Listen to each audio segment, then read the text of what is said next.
오늘 하나님의 말씀은 빌립보서 1장 12절에서 21절 말씀입니다. 빌립보서 1장 12절에서 21절 말씀입니다.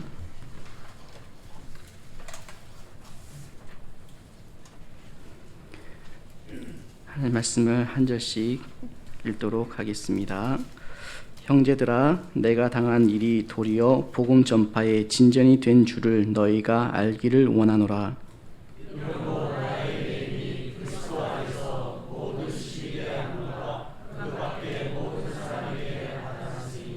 형제 중 다수가 나의 매임으로 말미암아 주 안에서 신뢰함으로 겁없이 하나님의 말씀을 더욱 담대히 전하게 되었느니라.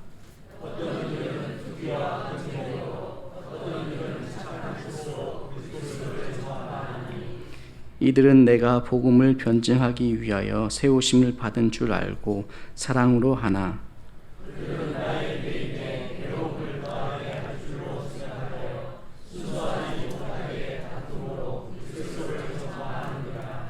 그러면 무엇이냐? 거칠로 하나 참으로 하나 무슨 방도로 하든지 전파되는 것은 그리스도니 이로써 나는 기뻐하고 또한 기뻐하리라.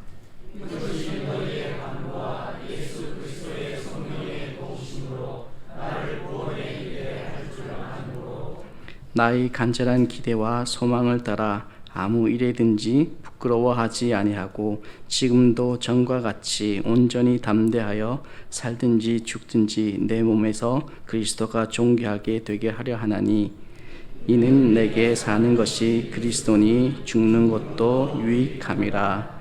아멘. 네, 커져가는 믿음이라는 제목으로 말씀을 전하도록 하겠습니다. 빌립보서는 우리가 다들 알다시피 바울이 로마 감옥에 갇혀 있을 때에 쓴 옥중 서신으로서 자신은 지금 로마에 잡혀 있지만은 빌립보 성도들에게 기뻐할 것을 권면하는 서신서입니다. 바울이 어떻게 잡혀 있음에도 불구하고 그의 믿음이 흔들리지 않고 그의 믿음이 더욱 커져가며 기뻐할 수 있는가를 오늘 말씀을 통해 살펴보겠습니다. 바울은 지금 자신이 잡혀 있는 상황을 본 것이 아닙니다. 이 상황 너머에 있는 하나님을 믿음의 눈으로 바라보고 있으며 또 이것이 절망이 아니라 희망을 말하게 된 이유였고 또 슬픔이 아니라 기쁨을 말할 수 있는 이유였습니다. 바울이 말하는 기쁨은 합력하여 선을 이루시는 예수 그리스도를 단단하게 믿는 믿음이 그 기쁨의 원인이었습니다. 지금 바울은 로마에 잡혀 있는 상태입니다. 바울의 입장에서는 지금이 고난 중에 있는 상황입니다. 그런데 바울은 이것을 고난이라고 말하지 않고 있습니다. 12절을 보니 내가 당한 일이 도리어 복음 전파의 진전이 된 줄을 너희가 알기를 원하노라. 자신을 걱정하고 기도하는 빌립보 성도들에게 오히려 바울이 위로와 격려를 하고 있음을 우리는 볼 수가 있습니다. 우리 인생을 보면은 고난과 기쁨이 이렇게 개별적으로 다가오면 참 좋겠지만은 이 고난과 기쁨이 이 고난의 시기가 따로 있고 기쁨의 시기가 따로 있는 것이 아니라 고난과 기쁨은 함께 우리에게 다가오는 경우가 많음을 우리는 알 수가 있습니다. 이 고난을 보는 시선이 이 고난이 우리를 힘들게 하고 어렵게 하고 무기력하게 만드는 것처럼 생각이 들지만은 하나님 자녀로서의 우리는 이 고난으로 바라보지 않고 이 고난이 위장된 하나님의 축복임을 우리는 알아야 합니다. 요셉이 그랬고 에스더가 그랬고 욥이 그랬고 다윗과 세 친구들이 그랬던 것처럼 이 고난은 고난이 아니라 축복을 하기 위한 하나님의 기회 주심임을 우리는 알아야 합니다.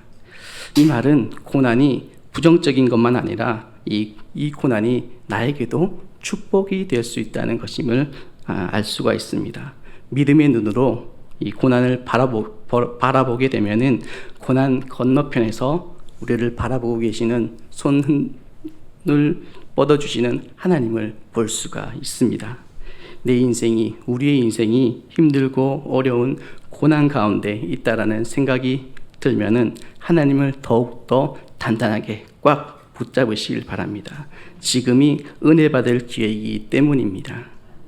하나님은 우리를 절대로 포기하지 않으시고 우리와 함께 해주시고 고난을 인내하며 끝내 가장 좋은 것으로 선한 방법으로 고난을 해결해 주시는 분이 바로 우리가 믿고 의지하는 하나님이십니다.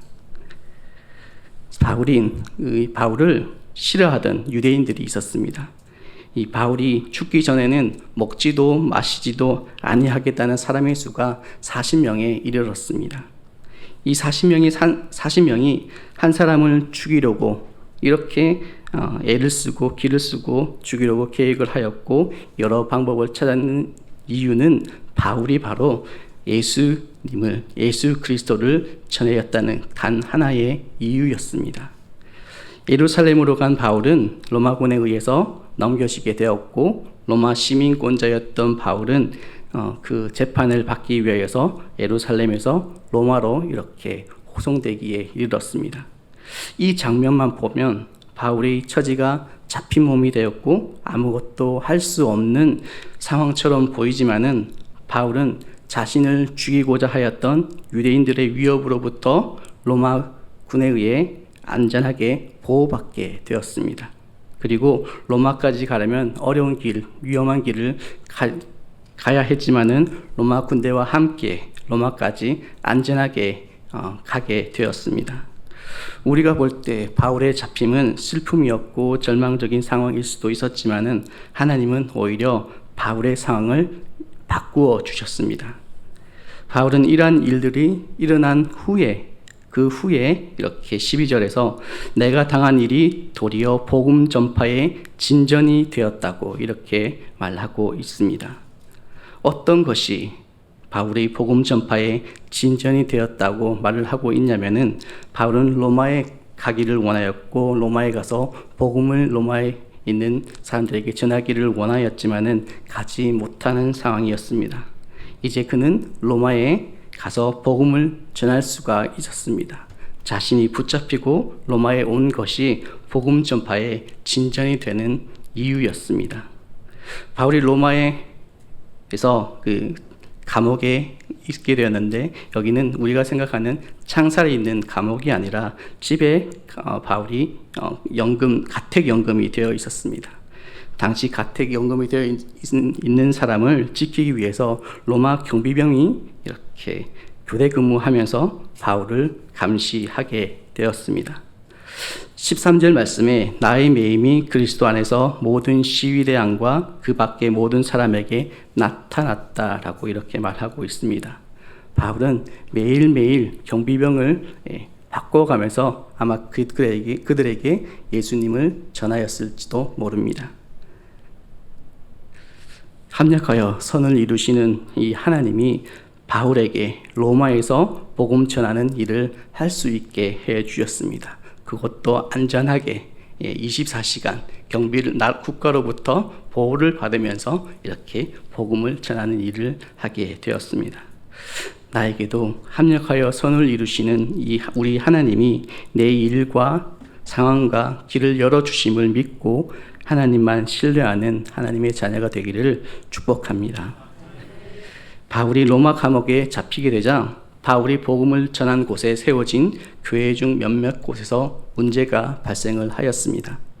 그 문제는 다른 문제가 아니라 복음을 전하는 것에 대한 문제였습니다. 복음을 전하는 것은 자체는 아무런 문제가 되는 것이 아닙니다. 복음은 시간과 장소와 사람을 차등해서 전하는 게 아니라 복음을 전할 수 있을 때 그때에 우리는 복음을 전해야 합니다. 머뭇거리거나 지체한다면은 상대방이 복음을 들어보지 못하는 일이 종종 발생하기 때문입니다. 14절 말씀에 형제 중 다수가 나의 매임으로 말미암아 주 안에서 신뢰함으로 겁없이 하나님의 말씀을 더욱 담대히 전하게 되었다고 이렇게 기록이 되어 있습니다. 복음을 전할 때에 우리가 가져야 할 자세는 먼저 예수 그리스도에 대한 확실한 신뢰입니다. 영화 친구의 대사 중에 이런 대사가 있습니다. 함께 있을 때에 우리는 아무것도 두려울 것이 없었다 라는 이런 문구가 있습니다. 이 말처럼 우리가 하나님 안에 있고 하나님에 대한 믿음이 흔들리지 않는다면은 복음을 전파하는 일을 할 때에 14절의 말씀처럼 겁없이 하나님의 말씀을 더욱 담대히 전할 수가 있게 됩니다. 예수님을 모르거나 믿지 않는 사람에게 복음을 전파하는 일은 하나님께서 가장 기뻐하는 일이기 때문입니다. 그런데 이 복음을 전하는 일에 있어 15절의 말씀을 보니 어떤 이들은 투기와 분쟁으로, 어떤 이들은 착한 뜻으로 그리스도를 전파하였다고 이렇게 바울은 기록을 하고 있습니다. 복음을 전하는데 어떤 사람들이 투기와 분쟁으로 복음을 전하였다고 이렇게 말하였는데, 바울은 17절에서 그들은 나의 매임에 괴로움을 더하게 할 줄로 생각하여 순수하지 못하게 다툼으로 그리스도를 전파하느니라 라고 하였는데, 이 어떤 이들에 대하여 바울은 적대감을 가지고 부정적으로 말하지 않는 것을 우리는 보게 됩니다. 투기와 분쟁으로 순수하지 못하게 다툼으로라도 예수 그리스도가 전파되어야 합니다. 이들이 전하는 복음은 바울이 전하는 복음과 다름이 없는 바로 예수 그리스도에 관한 것이었습니다. 그런데 이들이 복음을 전하는 동기가 순수하지 못하였습니다. 그들은 복음 전파에 대한 동기가 순수하지 못했을 뿐더러 그들은 복음을 전하는 것이 순수하지 못했지만은 그들이 전하는 이 복음은 거짓되지 않는 복음이었기 때문입니다. 그들은 바울이 세운 교회에서 바울의 흔적을 최소화하고 자신들이 앞에 서기를 원하였습니다. 바울은 이 자신이 복음을 전하고 세운 교회에 대해서 이렇게 우선권을 가지려 하지 않았습니다. 바울의 생각은 오직 예수 그리스도가 세상에 전파되는 것에 있었기 때문입니다. 18절 말씀을 보니 바울의 생각을 확실하게 우리는 알 수가 있습니다. 그러면 무엇이냐? 거칠애로나 하나 참으로 하나 무슨 방도로 하든지 전파되는 것은 그리스도니 이로써 나는 기뻐하고 또한 기뻐하리라 라고 이렇게 바울은 말하였습니다. 거짓으로 예수님을 전파하는 것은 하나님 자녀로 해서는 안 되는 일입니다. 하지만 그 외에 어떤 것으로든 바울은 예수님만 전해진다면 그것을 기뻐하고 또 기뻐하는 일이 됨을 말하고 있습니다. 오늘 우리는 행복 플러스데이로 그동안 우리가 작정하고 기도하였던 VIP들과 장기 결석자들에게 복음을 전하였습니다.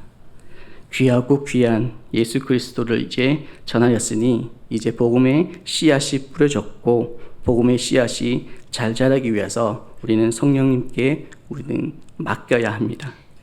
오늘이 행복 플러스데이의 끝날이 아니라 시작하는 날로서 사랑하는 가족, 친구, 이웃, 직장 동료들을 하나님을 대하듯 섬겨서 그들이 예수님을 믿고 구원받은 형제 자매가 될 때까지 우리는 기도하고 그들을 돌보아야 하겠습니다.